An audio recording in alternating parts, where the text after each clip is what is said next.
Blog by পূর্ণিমা একটি ব্লগে আপনাদেরকে স্বাগত।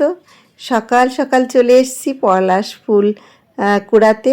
আমি আবাসনের মধ্যে থেকে দেখুন প্রচুর ফুল নিয়ে চলে এসেছি। আজ যাব রাধা গোবিন্দ মন্দিরে, আজ দোল উৎসব, তো সেখানে আমরা সবাই আজ একসঙ্গে মিলিত হব। রাধা গোবিন্দ মন্দিরে যাব, ঠাকুরের জন্য মালা করব। আর এই দেখুন সমস্ত ঠাকুরের জন্য রঙের থালা সাজিয়ে নিয়ে যাচ্ছি, তো সমস্ত কিছু দিয়ে এখন সাজাচ্ছি। আজ আমরা সবাই একসঙ্গে মন্দিরে আজ আমরা দোল খেলবো। তো ভগবানকে প্রথমে সাজাবো, তো সবাইয়ের জন্য আমি এখান থেকে পলাশ ফুলের মালা করে নিয়েছি। আর সমস্ত কিছু সব আমি এখন দেখুন গুছিয়ে নিয়েছি। তো চলুন এখন রাধা গোবিন্দ মন্দিরে যাই। আজ মন্দিরে সবাই আসবে, মন্দিরে প্রচুর ভক্তবৃন্দ আজ আসবে। এত ভালো লাগে, তো চলে এসেছি এখন মন্দিরে। তো ঠাকুরের জন্য কিছু মালা গাঁথা বাকি ছিল, সেটা এখন বসে গাঁথছি। এই যে একে একে সব মাসিমা দাদারা আসছে, ধীরে ধীরে সবাই চলে আসবে। আর মন্দিরে এলে এত ভালো লাগে, এই দোলের সময় মন্দিরে থাকলে সত্যি মনটা যেন ভরে যায়। এখন ঠাকুরকে সামনে দোল রয়েছে, দোলের এখন রং দিয়ে আবির দিয়ে সুন্দর করে এই যে রেডি করছে। এখানে রাধা গোবিন্দকে এখানে আনা হবে, আর গৌর নেতাকে এই যে দাদা আমাদের সমস্ত গুছিয়ে দিচ্ছে।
এখন একে একে সবাই মন্দিরে চলে এসছে।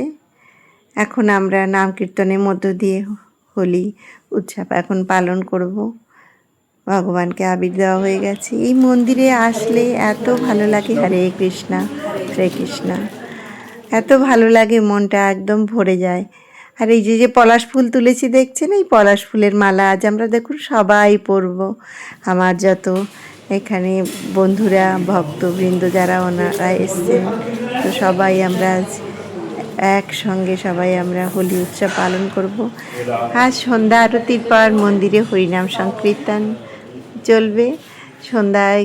খুবই ভালো লাগবে এই মন্দিরে আসলে। আপনারা যারা এখানে আশেপাশে থাকেন, আপনারা আমাদের মন্দিরে চলে আসবেন। আর এই যে দিদি দেখছেন, এই দিদি কিন্তু প্রতিদিন আরতির সময় আসেন এবং এত সুন্দর দিদি নাম কীর্তন করেন, আমাদের সবাইকে একদম খুব আনন্দ দেয় এই দিদিভাই, ভীষণ ভালো। কলকাতা, গড়িয়া, শ্রীনগর অধিবাসীবৃন্দ আজ আমরা সবাই রাধা গোবিন্দ মন্দিরে এসে উপস্থিত হয়েছি। আর এই দিনটির জন্য আমরা কিন্তু একটা বছর অপেক্ষা করে থাকি, আবারও এই দিনটি আমাদের মধ্যে আসবে। আর এই মন্দিরে এলে যে কতটা আনন্দ লাগে সেটা তো কাউকে বলে বোঝানো যাবে না। আমার তো ভীষণ ভালো লাগে, আমি যখনই সময় পাই মন্দিরে চলে আসি। প্রতিদিন সন্ধ্যায় এখানে আরতি হয়, নাম কীর্তনের মধ্যে ভগবানের প্রার্থনা করা হয়, আরতি হয়। ভীষণ ভালো লাগে। দাদারা প্রত্যেক দিন সন্ধ্যায় এসে সন্ধ্যা আরতির সময় নাম কীর্তন করেন, ভীষণ ভালো লাগে।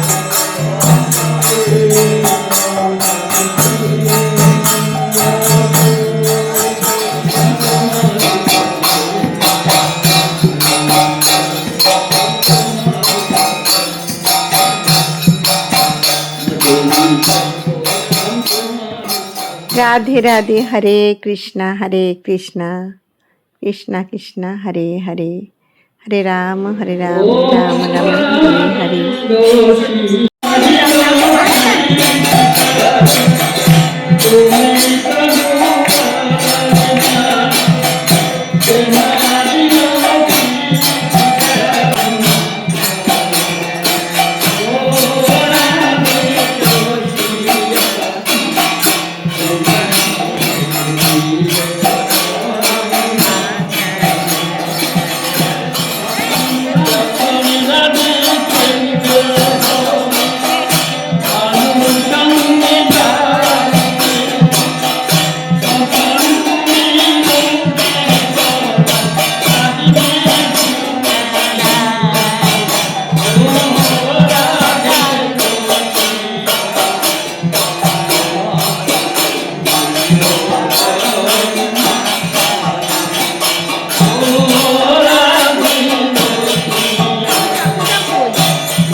আমাদের শ্রীনগর অধিবাসী বৃন্দ সবাই মিলে আমরা এখন হরিনাম সংকীর্তন করছি একসঙ্গে।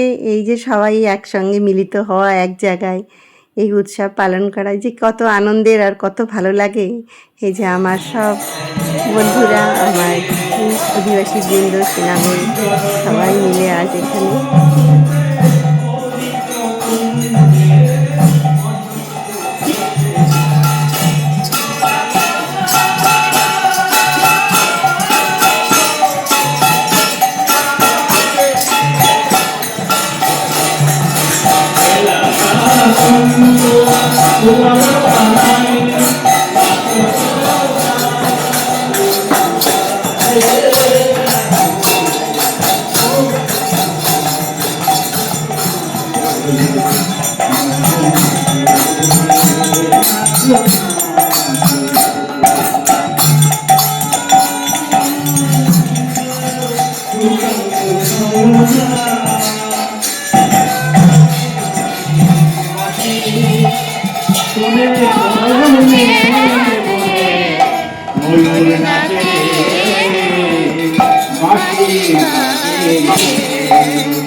বাড়িতে চলে এলাম। এখন সন্ধ্যার পর আবারও যাব আমি মন্দিরে সন্ধ্যার পর হরিনাম সংকীর্তন চলবে অনেক রাত পর্যন্ত। তো খুবই ভালো লাগে মন্দিরে গেলে। তো আজও যাব। তো আজকের মতন ব্লগটি আমি এখানেই শেষ করছি। সুস্থ থাকবেন, ভালো থাকবেন। আবারও একটি নতুন ব্লগে দেখা হবে। হরে কৃষ্ণা হরে কৃষ্ণা।